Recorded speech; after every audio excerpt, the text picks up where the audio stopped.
what I would advise would be, you need to get something as close to your business name as possible. But let's just say that that is taken, then we add things at the start or at the start or at the end. So thecoffeeshop.com or coffeecornerelite.com. Again, if those words are relevant to your brand, those are the type of things that you put into, or even coffee corner, coffee corner avenue, coffee corner, coffee corner bible, those sort of things. So basically coming up with a domain name that is relevant for your business and for you is sometimes a play on words depending on the situation that you're in. But I think with those few examples that I have spoken about, it should have explained it a lot, should have helped clarify how domain names work and what you can do if the specific domain name that you want is not available. If you're a business owner, you may or may not already have your online presence created. There are some mistakes that can be made, and I don't want you to be making them when you're starting your business online. One of them is not knowing when to get your hosting. Think of your website as a building, and your hosting is the land that your building is on. It's wise, and it makes a lot more sense for you to make your website around the same time as when you get your hosting. There is no advantage to you getting your hosting, say, in January, but then you start your website in December. That time in between you're paying for, and you have to renew your hosting the year after. Another thing is this: if you already have your online presence, one mistake is you could be making is not actually collecting your leads via your website. This is not the same as general inquiries. A lead is me raising my hand and saying, I'm interested in your particular service. A general inquiry could be something like me asking you, hey, what year did you start your business? The two are not the same. So I've put together an easily digestible checklist of the 5 biggest mistakes you could make online and how to avoid them. It's called the Secret Web Design Checklist. Also, I've got a book, and it's called Starting Your Online Business the Right Way. Just go to oyemade.com/performance. That's oyemade.com/performance. And you see the options for the Secret Web Design Checklist and the book to starting your online business the right way. Hope you enjoy those. Now, let's get back to the episode.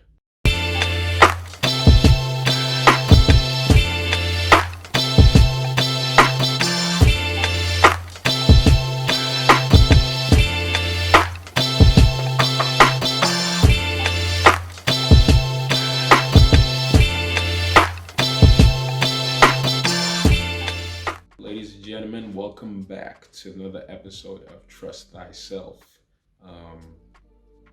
Today's episode is going to be an interesting topic, and I think it's something which is, I'd say it's very important for a lot of people who want to start a business online. It's actually something that is highly requested or has been highly requested. So I decided to actually do it because it's a very common question. And it's basically, how do I start a website? I think that is the most common question for anyone who wants to start a business online. How do I start my own website? Where do I begin? What do I need? In this episode, basically explain how you start your own website, which will then lead you on to starting your own online business, as well as essentially starting your own online undertaking. So that starting a website or a website is basically the first point to whatever it is you want to do, whether you want to be selling a service or you're going to sell a product. Starting a website is the starting block. So without any further ado, let's get straight into it. So you want to start a website, you want to start your business online. You've got an idea for a business. You've, whether it be you want to be an online PT, you're a dentist, you want to have your website on, you want leads that, maybe you've just started, or you want to refresh your website, or you just having a website for the first time. Whatever the case is, whatever business you are, starting a website starts with, first of all, what is your domain name? So actually, I'll name the three elements you need to start your website. You need a domain name, you need hosting, and the third and last thing is you need the website itself. So, domain name. Now, a domain name is essentially, look at it like, think of it like a building actually. Yeah. So imagine like, trying to think what building we can use as an example that everyone would know. I don't think there's any particular one that I could use as an example. So imagine, no, I'm not going to use that as an example. That's too funny. So imagine a building that has a, and let's call it the Nike building. Yeah, let's call it the Nike building. Right at the top of it has the Nike swoosh, right? So it's got it right on top of the building, literally on top of the building. So not on the building at the top, on top of the building. So you get to the top, you get to the roof, and then they've put like a billboard there that has Nike on it, the Nike swoosh. Then you have the building itself, right? Then you have the land that the building is on, right? And that analogy is what I use to always explain to my customers how the elements of a website come together. So your domain name is that billboard right at the top. So where you see www. Whatever it is.com. So www.mybusinessamazing.com, www.myrestaurantisamazing.com, www. I don't know, greatestptever.com, www.bestdentistever.com. That is your domain name. So your domain name is basically your little piece of who you are on the internet. When you're starting off getting a website, your domain name is basically your business name online. So whatever your business is called, using one of those amazing examples before, Amazing PT. So your business is called Amazing PT. So the first thing you want to do is you want to go to a domain name supplier, and basically type in your domain name. So Amazing PT, and type it in and see if it's available. Now, a lot of times you will have a situation depending on the words you're looking for in the domain name where it may not be available how you want it to be because somebody else has registered it. Whether they've used it is it's a whole different ball game. So you can get people who just register domain names and don't actually use them, right?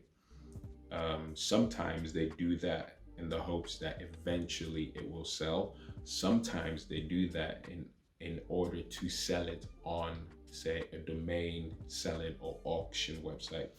So what that is, I'll give you an example. Say I had www.coffee.com, right? Now, and say I bought that back in the early 90s when internet was still coming up. I probably bought it for back then, I think it was like 200 quid per domain name or something like that. So that would cost me 200 quid. And let's just say I had it and I kept it, because when you have a domain name, you've got to keep renewing your domain name every year. So I was renewing it every year, and however much it was at that time, I was renewing it every year.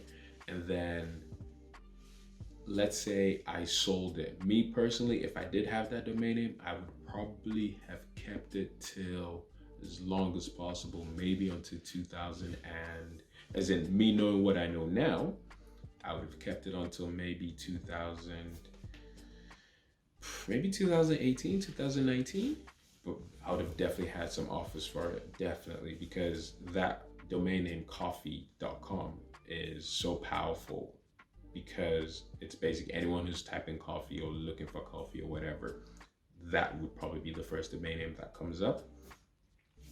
So I would have that domain name, and that would be what would be at the top of my building, right? So the domain name is essentially what's at the top of your building. Now, as I just mentioned, as I touched upon, your domain name, nowadays it's not 200 quid a domain name. You can get a domain name probably between anything from 9.99 to 15 quid, depending on what you want.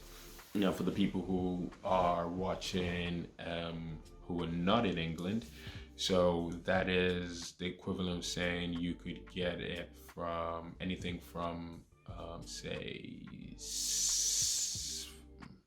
$5 to $20. Like you could definitely get a domain name within that price range. So basically, couple of bucks, couple of quid.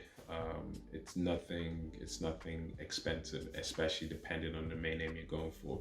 Now, going back to my point, sometimes you may have a situation where the domain name has actually been taken over. So somebody else has that domain name, and instead of you like you say, "Oh, I want to buy it off you," because the moment you say to someone, I'd like to buy it off you, seeing as you're not using it, there are various ways to find out who owns it, but we don't need to go into those technical details. So I want to buy, because people do come across a situation, can I buy it off him, or can we reach out to them? I just say, look, there's so many words in the dictionary that we could just add another word on the end. So let's use coffee as an example, right? You want to start a coffee business. Your coffee is going to be the most amazing coffee in the world. And you're like, oh, I really want coffee.com. First of all, unfortunately, that's definitely taken, and there's no way to actually, unless if you're probably a couple million up by whoever owns it, because especially now in this very era that we're in, it would be a very pretty penny for you to buy it. Easy, maybe even up to $1 million, if not more, possibly. I have seen domain names that have sold for over 6 figures, like high 6 figures, so like 200 grand, stuff like that. So yeah, it would be easier, and my advice to anyone who has a domain name that's no longer available for them to buy, to just add something on the end or something at the start. So if it was coffee, it could be thecoffeecorner.com or coffeecorner.com or mycoffeestation.com or mycoffeeavenue.com. That might not be the same as your business. So again, I'm talking from experience, because your business might just be thecoffee.com or something, or I don't know, maybe your first name and coffee.com.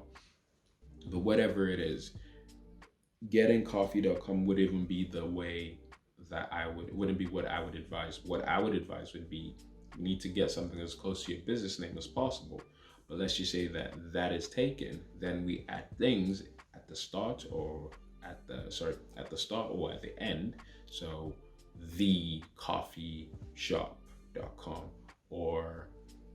and you want to look for words that are very relevant to your business, so they are on brand. So let's even say, again, using this coffee example, coffee corner elite.com.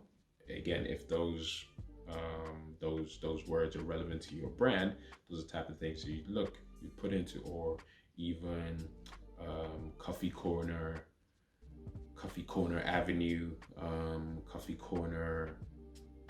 corner Bible, those sort of things. So basically, coming up with a domain name that is relevant for your business and for you is sometimes a play on words, depending on the situation that you're in. But I think with those few examples that I have spoken about, it should have explained it a lot.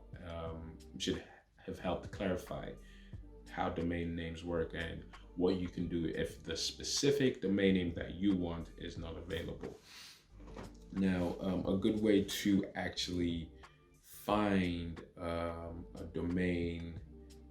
find your domain name, whether it's been taken or not, is there's a tool called the Who Is tool. So it's WHOISTOOL. It's called the Who Is tool. So basically, you can just type in your whatever domain name you're looking for, see if it's being taken in there, and if it's not, you're good to go. Another simple way is to use one of the domain suppliers that you buy it from.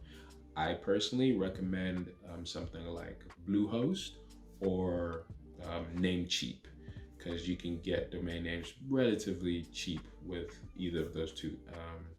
And like I said, you renew it every year, so you could either buy it for a stretch, or maybe you could buy, say, 4 years at once or 5 years at once, and it'll be because it's a longer period, it'll be cheaper. Or you could just do it on a year-on-year renewal, up to you. So that's domain names. That's, like I said, that's the billboard right at the top of the building. Now, before we go to the actual building, let's talk about the land that the building is on, because that's the next thing you need to have before you even create a website. Now, that land that the building is on is called hosting, right? And what hosting is essentially what you build your website on. So that's why I say the building, the land that the building is on, is essentially your hosting. So when you get your domain name, you can also get a hosting package with whoever it is you got the domain name from. Usually, not all the time, but usually. And in this case, or in this scenario, let's say we've got the domain name from one supplier and they don't have a hosting package.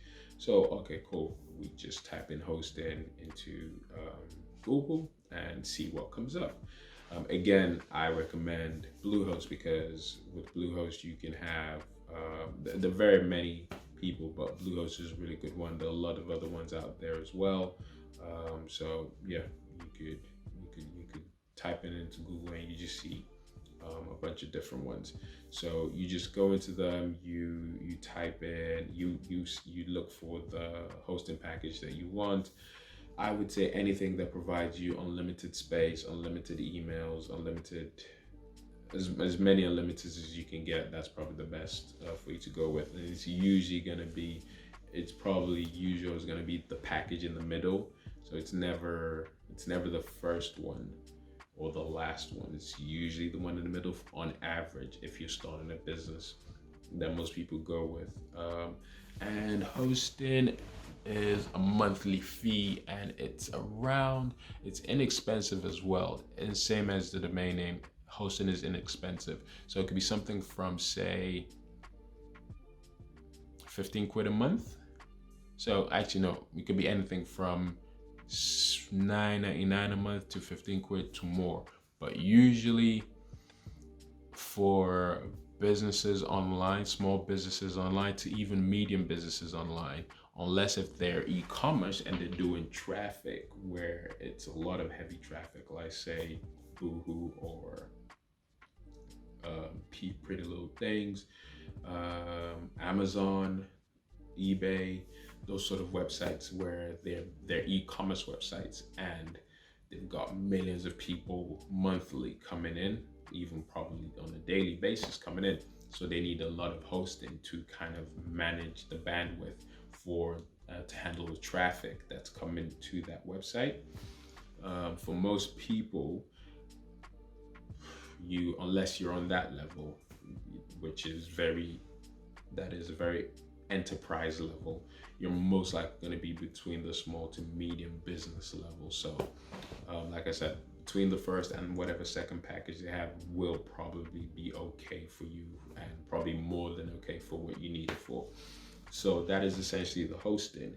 And yeah, so we have, going back to the analogy, we have the billboard at the top of the building, we have the land that the building is on. So secured those two things. Now we just need to put our building on it. And that is the very interesting part, because this is basically, the building is, as you probably guessed by now, the building is the website.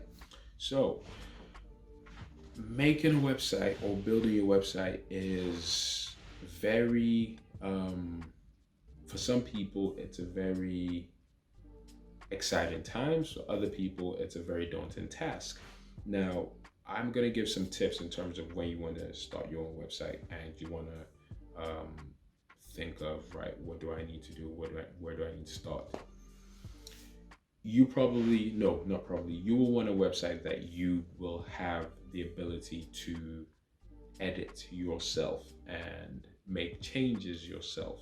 simple changes, usually text changes. So say for instance, you're a restaurant and you want to change the price on, say, the meals on your menu, or you want to change your opening times from, okay, we no longer open at 6, but we no longer open at 6. Now we open at 5. Or for instance, when everything happened in the world with COVID and everything, and obviously there was lockdown here, lockdown there. We didn't know everything was going on.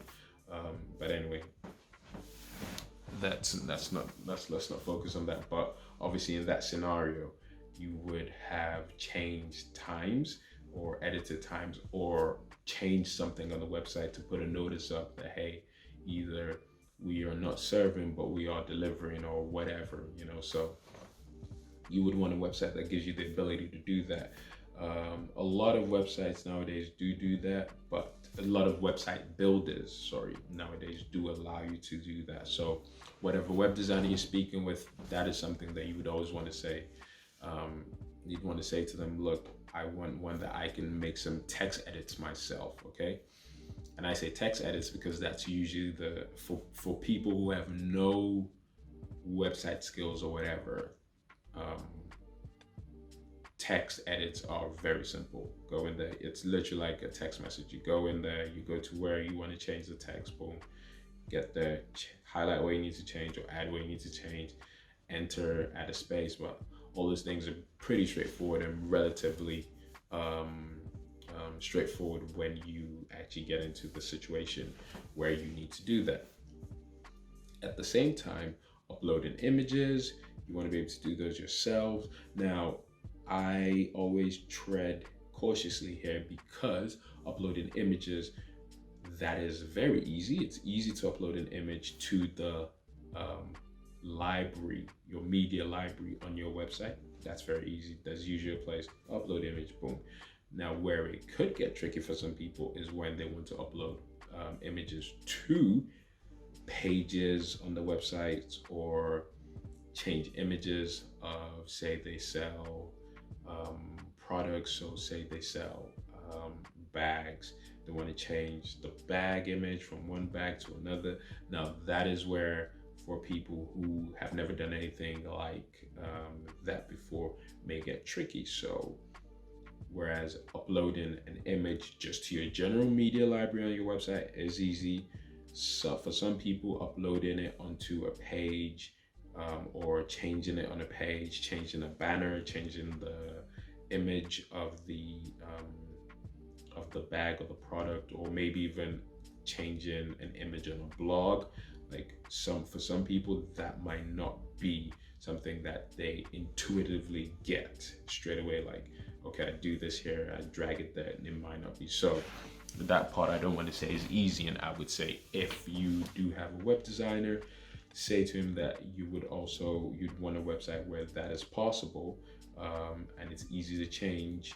However, I would say on the side of caution, it might be better if you don't have any experience at all to just let the web designer do it for you, because if you go ahead and do something wrong, and the way a lot of websites work these days is they automatically update. So once that's been done, it might be hard for the web designer to come back and figure out, and say you made a mistake through, it might be hard for him to come back and figure it out just by looking at it, what you've actually done, if it's not gone right.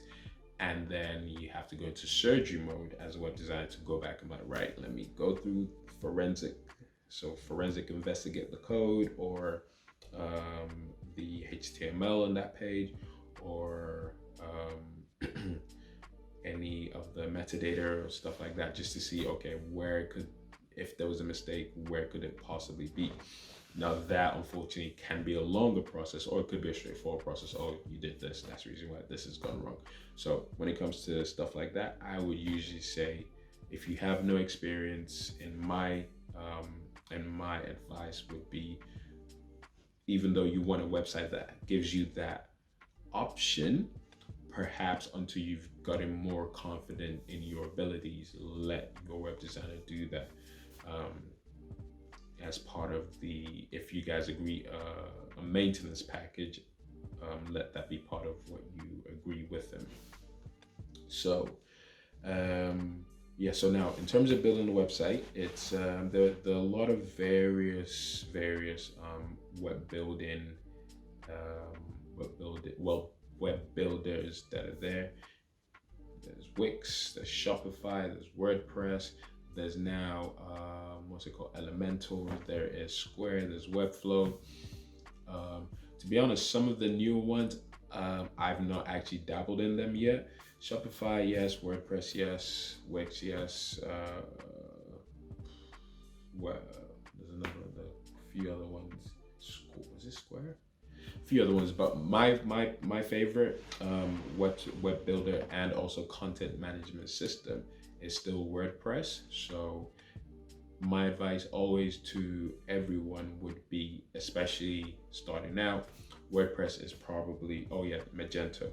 That's another one, another web builder.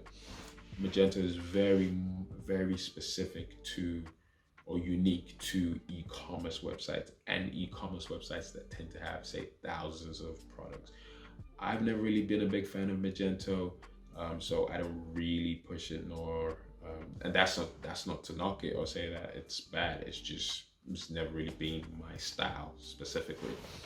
I'm more of a WordPress type of person or individual. So, and WordPress is one that allows, it's very intuitive for the beginner customer who has hired a web designer to help him and his or her and their business create a website. And right, I want to change this text. Right, cool. I know I see all the pages on my website, because it's very intuitive like that. You see all the pages of your website: home, about us, contact us, services, blah, blah, blah. Okay, I want to change the name here. You click on home or you click on services. It gives you the text of what's been written. You just click there, change the date from, or change the time from, we open at 6 p.m. to now we open at 5 p.m. and close at 10:30. Highlight this, literally like a text message. You text, change it, or you type, change it, change it there, hit save, update, and it's done, literally just like that. So like I said, it's very intuitive in terms of that. As you do it, you kind of know, okay, this is what comes next without having to be necessarily guided. That's why I say WordPress is a good content management system website, which basically means content management system basically means you as the customer to the web designer can make changes yourself in a relatively easy fashion. All right, so whether you're a business owner providing a service or you're an e-commerce business with products, you know you need a website. The most common problems that I hear from business owners are they don't know where to start, or they're confused with all this person said this, that guru said that. It's all information overload, and it's forcing you to leave money on the table and not grow as quickly as you would like. Okay, let's bring some clarity to the situation. You're a business owner, which means your website is an asset that's meant to work for you round the clock, no lunch breaks. It should position you as the expert, attract the right type of customers, and have a system in place for those potential customers to book you for appointments, pay you for consultations and other services, as well as buy your products on your website. And even when someone doesn't pay you right there and then, it should have a follow-up system in place that allows you to collect that lead and then convert that lead later on down the line. And all of this needs to happen automatically in the background. Now, high performance businesses are the type of clients who tend to need these solutions, and they're the type of clients we already work with. So if you're in the 5-figure range, or you're already doing 6 to 7 figures, but you know you're not yet taking full advantage of the internet in the way that's right for your particular business, the solution is this. You need a high performance client attraction website for your high performance business. One that's custom made to work for you 24/7, whilst you focus on growing and scaling your business. So go to www.oyemadeit.com/performance, select the option for web design. Alternatively, you can go and click the link in the description, or there should be a link in my bio on Instagram. Remember, this is not for everyone. This is for businesses who are looking to level up, scale up their business, and stop leaving money on the table. We work with businesses that are a right fit and those that we believe we can help achieve their business and financial goals. So that's oyemadeit.com, oyemadeit.com/performance, or there should be a link in the description below, or there's the link in my bio on Instagram. We look forward to hearing from you and working with you. Now, let's get back to the episode. Now, the other thing I was going to talk about would also be the structure of your website, what you want to think about. So you want to have your homepage, you want to have your about page, you want to have your contacts. Those are like and your services. Those four are like the main general standard core elements of any website. So homepage, about us, contact us, services, those are standard for like, those are the things you always need on your website. Then you can add in things like blog, events, news and blog can be the same thing. It depends on what you want to do. But those other things usually come after you sorted out those first four. So when you're structuring your website, that's the structure you always need to kind of think about: home, about, contacts, services. Obviously you would have had your logo done and all of that before now, but just talking, and this is just generally talking about websites and creating your website, you want to have a look at other similar either competitors, partners, potential partners, other people within your industry, especially the ones who are the industry leaders and possibly the ones who are the disruptors, and kind of see what they're doing in terms of how their websites are structured, what they've put on their website, and I would say cherry pick the bits you like and use it to mix it all together to create your website. That's always a good reference point, because that will give whatever web designer you're speaking to a very good indication of, okay, cool, the type of website you want, the type of feel, because it's really based on personality of the customer or the client that you as a web designer need to kind of draw out by asking the right questions to then understand, okay, cool, you want to be the whatever it is of your industry. You want to be the, I don't know, either the mid-level guy who, everyone wants to go to, or the top level fluent type of guy or girl that everybody knows your business to be. So that's also a really good key point when you are making your website. So we've discussed, I wanted this to be very simple, straightforward, not in any language that wouldn't be easily understood to someone who was thinking about making a website for the very first time. I wanted it to be straightforward, very simple, with analogies that you can follow. So I'm just trying to think if there's anything else around the topic of the website builder. I guess why WordPress? Yeah, actually, that'd be a good point. The reason why I would say WordPress for most people is WordPress is a very good content management system. So it allows you to add content and all of that, but also as in edit content, you being the customer. It also is a very powerful website builder because it has a lot of functions and features that enable it to deliver a very professional and very robust website for you, including all the numerous plugins, numerous in development plugins and applications, which are always created on a daily basis for WordPress.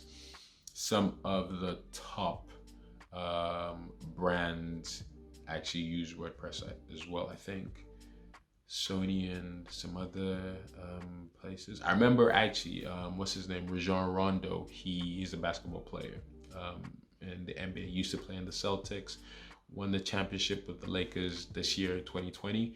I remember. I think when he was with the Celtics. It was when he was with the Celtics. His website was in WordPress. I know because I'm a Celtics fan.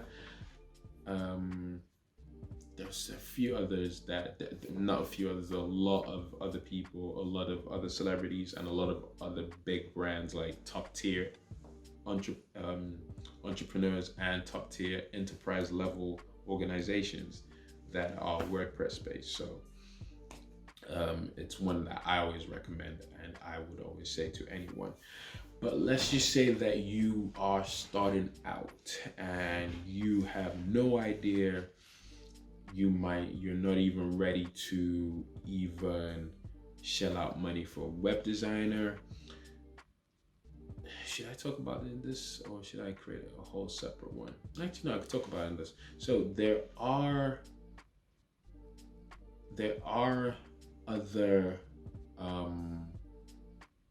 other web building platforms that you can use where, say, you just need a presence online. Yeah, that's the best way to put it. You just need a web presence online. Wix is, I'd say, personally, I would say Wix, and again, this is my personal opinion, I would use Wix for that until I'm ready to shift to WordPress. So it's just to create a web presence. Otherwise, there is a really good, actually, I will do a whole separate topic. Yeah, I think it should be a whole separate topic or a whole separate podcast episode on its own. There's a really good website called Card. I think it's CARRD. And that is really good. I think it's $9 a year, but it's a very good, like, if you want to just create a web presence, right? You haven't yet fully got to the point where you're ready to move into a fully blown website itself that has everything about your business, all your content and everything. You're still kind of like, you're taking the first step, and maybe you're not even sure if this business is going to be successful. You're still trying to see your what's it called, minimum viable product. You're still trying to develop your minimum viable product to see if there's any if there are any takers. See if you can actually make a splash or drop in whatever industry you're going into, and to see if there's any feedback from the market to what it is you're trying to offer. So yeah, your minimum viable product or service could be using Card, which will give you the web presence, start you off as your first step, and you can then use that to kind of test the waters a little bit. It is limited in what you can do, definitely, but for $9 for the year, it's a good way to test. So that's what I call it. I call it a way to test your web presence. So yeah, that's another little tip for anyone who's watching this video and is kind of thinking of how to start, where to start, the options available. I'm trying to think if there's anything else I would put in here that's also very keeping in line with the simplicity I want this video to be. So we discussed domains, we discussed hosting, we've now discussed website. I'm not gonna discuss pricing or anything. I think that's pretty much, yeah, I think that's pretty much all those are the main factors. If I was to go into marketing and start talking about the SEO and all of that about the website, not so much. However, another good point to why I would say WordPress is because for SEO capabilities, it's also very good for that, with what it allows you to do in terms of the plugins. Like, there's some plugins which, when you have WordPress, and a plugin is basically something you add to the website that enhances its performance. So with WordPress, they have a plugin called SEO Yoast. and a few other plugins that basically enable it to improve its SEO performance. And SEO is search engine optimization. Put it simply, you type in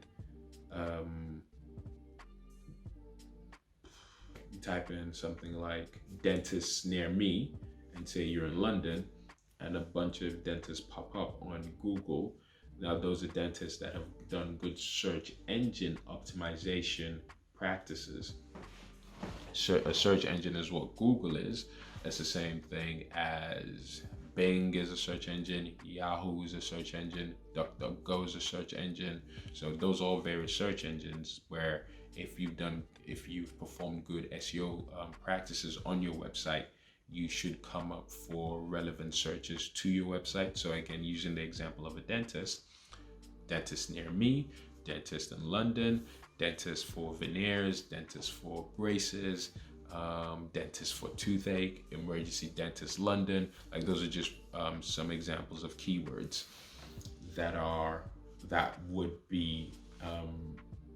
generate you leads or customers, and you want to be coming up in Google for them based on the information on your website and how you have set up your SEO framework on your website.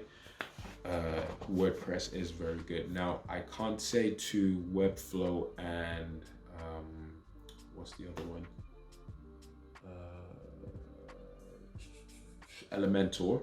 I can't say to those yet because I've not tried them out just yet, but WordPress is really good. The other two, I believe, came out after WordPress, and one thing I always say in business is the ones who come out after try to do better than the ones before them.